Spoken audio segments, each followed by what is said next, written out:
कला और संस्कृति के माध्यम से देशों को जोड़ने के लिए नोएडा स्थित मारवा स्टूडियो में चल रहे 3 दिवसीय 12वें ग्लोबल फेस्टिवल ऑफ जर्नलिज्म कार्यक्रम के पहले दिन के तीसरे सत्र में म्यूजिकल परफॉर्मेंस का शानदार आयोजन किया गया।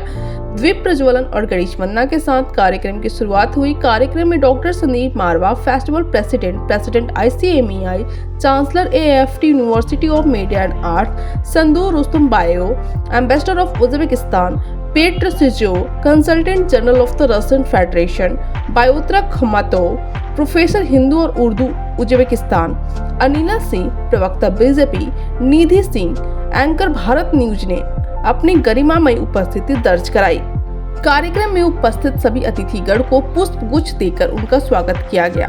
डॉक्टर संदीप मारवा ने कार्यक्रम में उपस्थित सभी लोगों का शुक्रिया अदा किया और कहा, संगीत दुनिया की वो कला है जो कि व्यक्ति से प्रत्यक्ष और अप्रत्यक्ष रूप से जुड़ा हुआ है। संगीत व्यक्ति को जोड़ने का काम करती है और व्यक्ति के मन को बहलाने का काम करती है।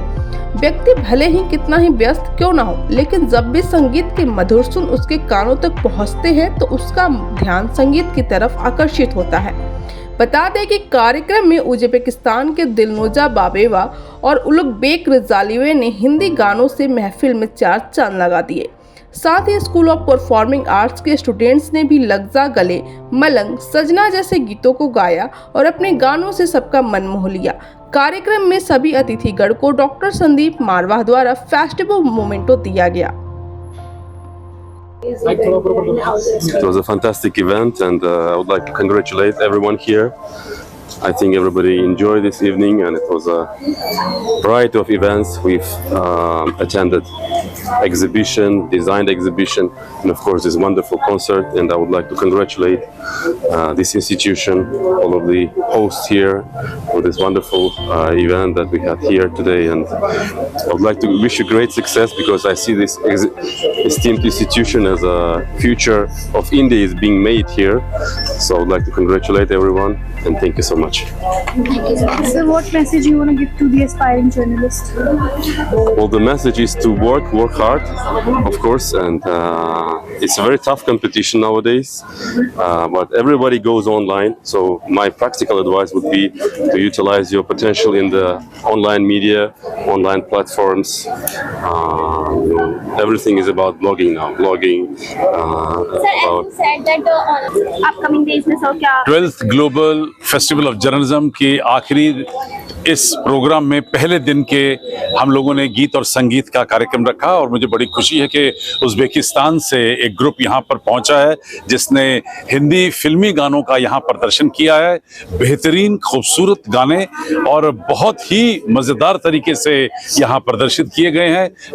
हॉल जो है वो झूम उठा था, और मुझे लगता है कि ऐसे दो देशों के बीच में एकता और जो संबंध बढ़ते हैं ऐसे कार्यक्रमों से, वो आज यहाँ देखने को पड़ता था।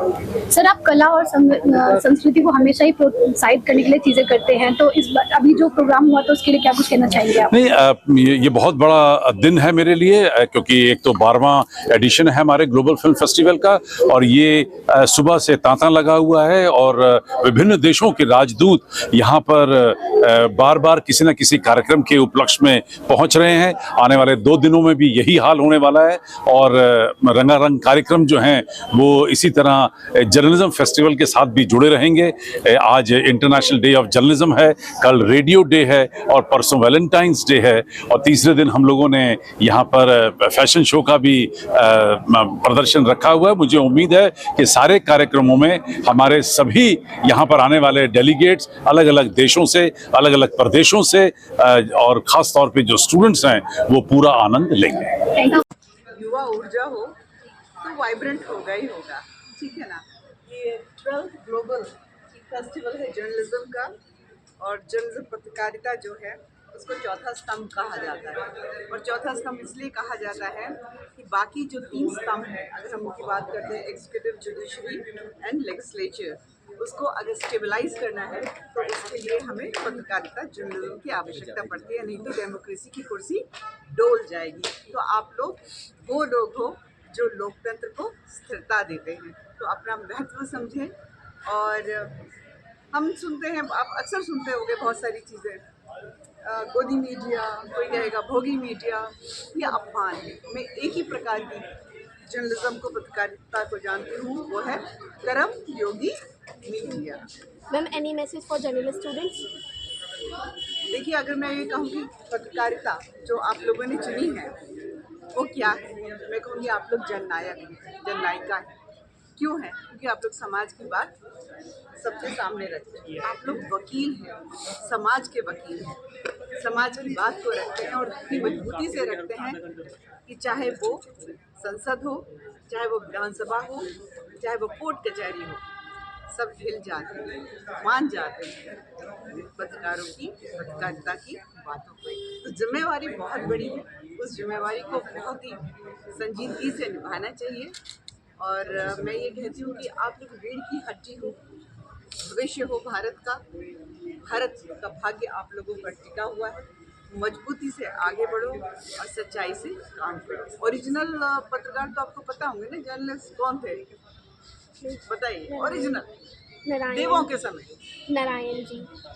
से क्या पूछना चाहते हैं? पहले तो अपना इंट्रोडक्शन देती हूँ। मैं मिस यूनिवर्स रह चुकी हूँ 2023 की, निधि सिंह।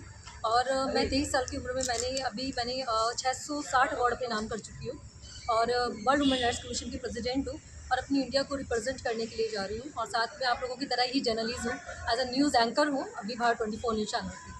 और दोस्तों, मेरा मानना सिर्फ ये है कि हम मीडिया जगत जो हमारा है वो लोकतंत्र का चौथा स्तंभ है। तो आप मीडिया के माध्यम से सिर्फ मैं यही बोलना चाहती हूँ दोस्तों कि एक्चुअली क्या है कि हमारे देश में बहुत ज़्यादा रेप की घटना घटी, बहुत ज़्यादा छोटी छोटी बच्चियों के साथ इतना ज़्यादा रेप ज़्यादा ऐसी घटना हो रही है।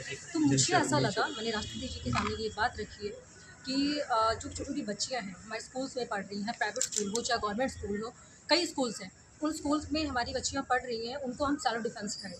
क्योंकि विदाउट सेल्फ डिफेंस के हम अपनी बच्चियों को हम क्या सिखाते हैं? Good touch and bad touch सिखाते हैं ना। तो good touch and bad touch से क्या लड़कियां सेफ हो सकती हैं? नहीं हो सकती हैं। उसी बीच में कुछ ऐसा वारदात हो जाती है कि वो बच्ची जब तक घर पहुंचेगी तब तक कुछ ऐसा घटना हो जाएगा, तब तक तो बहुत देर हो जाएगी। तो मेरा मानना ये था कि 3 साल से 4 साल तक की बच्चे को सेल्फ डिफेंस सिखाया जाए, हर प्राइवेट स्कूल हो चाहे गवर्नमेंट स्कूल हो, हर स्कूल में सिखाया जाए। और जो लड़के हैं उनको सेक्स के बारे में पढ़ाया जाए। क्योंकि देखिए, हम लोग क्या कहते हैं कि हम लोग युवा पीढ़ी हैं, हम लोग आ रहे हैं, नई जनरेशन आ रही है और इसमें क्या है कि सारे हमारे युवा हैं और उनकी मेंटलिटी क्या है, फॉरेन कंट्रीज में क्यों नहीं रेप होते दोस्तों? नहीं होते ना बिल्कुल भी। तो इसलिए मैं ये चाहती हूँ कि हमारे इंडिया में भी रेप जैसी घटना को रोका जाए। और गाने सुनाए उन्हीं की तरह बचपन से भारत से, हिंदी भाषा से मेरा बहुत बड़ा प्रेम था और इसीलिए यहाँ ताशकंद में एक ओरिएंटल स्टडीज़ फैकल्टी होती थी, उसी में 5 साल का हिंदी का कोर्स पूरा किया। इसके बाद 1 साल के लिए लखनऊ यूनिवर्सिटी में आया और फिर 86 से 90 तक मैं बोकारो स्किल प्रोजेक्ट में एज इंटरप्रेटर रहा हिंदी के। और इसके बाद मैं पूरी ज़िंदगी Tashkent state university of oriental studies में हिंदी पढ़ाने में लग गया है और अभी तक वही उसी यूनिवर्सिटी में मैं हिंदी पढ़ाता हूँ। और इसके साथ साथ ताशकंद में इंडियन कल्चरल सेंटर है, वहाँ लोकल लोग जो हिंदी सीखना चाहते हैं, हम उनके लिए स्पेशल कोर्स है हिंदी भाषा की, मैं वहाँ भी हिंदी पढ़ाता हूँ। और मुझे बड़ी खुशी हो रही है कि आप जैसे जवान लोगों के बीच में मैं आ गया हूँ और मेरी उम्र 10 साल पीछे हट गए हैं।